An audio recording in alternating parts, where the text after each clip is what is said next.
The nation's so-called border czar hitting up one of the liberal late-night shows that hasn't been canceled yet. Harris going after the administration's usual antagonists, like those evil red state governors who keep reminding her to do her job and go visit the border. Talk about political theater. I mean, playing games with people's lives, like with their lives. I just think it's an absolute dereliction of duty. If you see a problem and if we agree that we need to address it, then if you're a leader, participate in a solution, right? When we first came in office, the first bill that we proposed was for a pathway for citizenship, was to fix a broken immigration system, which was broken under the previous administration. Kamala is working overtime to spin her border secure narrative, but it's such a blatant lie that even Democrats are forced to call her out. Kamala Harris is absolutely wrong on that. It's not secure. We have a lot of work to do. I'm not here to just get in a fight or just toe the Democratic Party line. I'm here to speak the truth. We do have more work to do. And Kamala's visit to late night wouldn't be complete without some kissing up to her boss. Does he ever also give advice on your position? You know, I will tell you, first of all, I love Joe Biden, and I really do. He is very thoughtful, and he is very kind, and, so he is thoughtful about, the American people in terms of the work we've done, and it's been historic work. But what I will say in terms of the interpersonal relationship is he knows the job, and he cares about the partnership. It's so funny, Dana. She strikes me as somebody you strike up a conversation with at an airport bar. They've been there for a couple hours, and they're like, when you leave, what are the words you remember? Nothing. You're like, wow, I met this person at the bar, but I can't remember what was said. I think there's a theory here. She was on Seth Meyers. They put her out there to make sure America doesn't see her. That's probably true. Except for, unfortunately, now it's all over social media. Well, we're the #1 show. And also, everyone gets to see it, because we will bring it to you so that you can see it in America. The immigration stuff just baffles me. Here you are, the first woman vice president of the United States. You're given the toughest assignment, and you take a pass? Mm-hmm. And nothing is going to happen on the border, on immigration reform, until the border is secure. You can't even have the conversation. And for some peculiar reason, they just refuse to deal with it. She was in Austin last week doing a fundraiser on abortion rights. She's literally there, and she doesn't do anything. Her idea of leadership is to say, the other side needs to come up with a solution. That is like the opposite in the dictionary of what leadership is. Leaders propose solutions, or she's in a position to convene. There's power in that, to be able to say, you, and you. I want you at the White House on Monday morning, 8 o'clock. We're having a meeting. I'm briefing the president at 10 o'clock. We have to come up with 4 solutions. Something like she could do that. She could travel if she wanted to. Remember this big announcement that she made that all these companies were going to save the root causes of the problem because they were going to put a bunch of businesses down there? Do you think anybody's doing that? And what reporter has followed up to see if that's actually happened? No one. She's got power. She doesn't use it. And instead of doing a real interview, they go on a comedy show, which I love. There's a time and a place for it. But if you are facing all of these crises and 80% of Americans think you're on the wrong track, I'm not sure Seth Meyers' show is the right place to go and try to deliver a message. And that is his name, right? I think yes. What? Who was that? I don't know. Never heard of him. I think he's the first and only non-binary host of late night TV. Jesse, the obvious truth, and Dana kind of hit on it. If she was actually doing a good job, she'd be on a show that people would watch, right? I think there's a total audience of 12. Yeah, it's not a popular show, and I'm hearing rumors they might put him on Peacock. Dana's right. I researched this. We have not found any evidence that any of these companies spent any money in Central America. In fact, they launched this anti-corruption task force. They haven't made a single indictment since they launched it. Also, the State Department just issued a travel warning for Belize because gangs have taken over the country. Guatemala is now a narco state, and they're suspending constitutional rights. El Salvador, most violent country in the world, First Lady of Honduras was just arrested for fraud. And the foreign minister of Panama said, we have a problem with the migrants, so they fired her. Mm-hmm. Everything in Central America has gotten worse. Nothing she has done there has helped.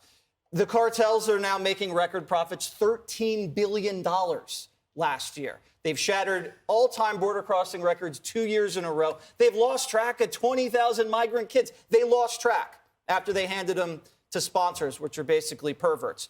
Fentanyl overdoses are at an all-time high. And I think at least like 24 jurisdictions, red and blue, have declared national or emergencies, states of emergencies because of the migrant crisis. And she said, this is Trump's fault. And the way to fix the problem at the border is amnesty. That's like poking holes in a boat and saying you're fixing the boat. What do you think, Jessica? You're in the unenviable position of having to defend Kamala. So I don't have to. okay, good. Okay, so Judge. No, I have other things to say, and I do have one positive thing. But when you say the border isn't secure, when everyone can see what's going on, everyone tunes out at that point. Even if you do agree with the Democratic position that we need more judges down there and we need more facilities to make sure that it's safer, if you do think that this whole game of busing people back and forth is disgusting, which I happen to think, and I don't like that Eric Adams sent people down there. I don't like that Greg Abbott and Governor Ducey send them up here, or Ron DeSantis. And, you know, Tim Ryan, he's an anti-establishment guy. That's not a big deal for Tim Ryan to say that. And frankly, it helps him in Ohio, right? In that debate last night, he wanted to say, I vote for the things that I agree with, and I stand up for Ohio on the things that I don't think help our state.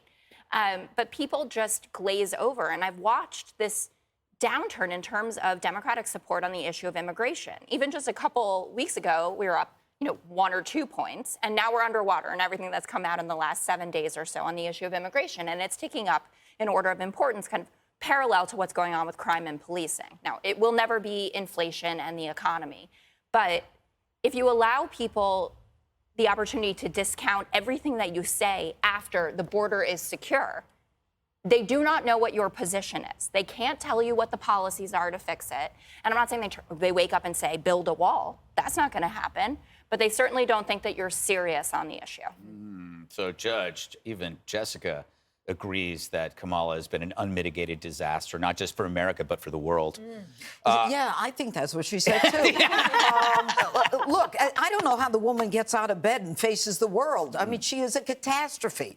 And she should have shown up on the #1 comedy show. Yes. Which is, what is the name of that show? Oh, I don't know. Exclamation.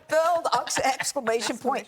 Look, maybe when she says the border is secure, maybe you shouldn't have to listen to anything after that, because that's a lie. So it doesn't matter whether that stops someone from hearing the other things she's saying, because right then and there that she's lying. And then she says, I love Joe Biden. Well, excuse me, wasn't Joe Biden a segregationist when you were debating him in the debates for presidency? And then she talks about him, she says, having been vice president, he knows what the job involves. She's basically selling herself to you, saying, because he was vice president, he can be a good president. So I could be a good president, too. But everybody knows Joe's a disaster and you're a disaster, too.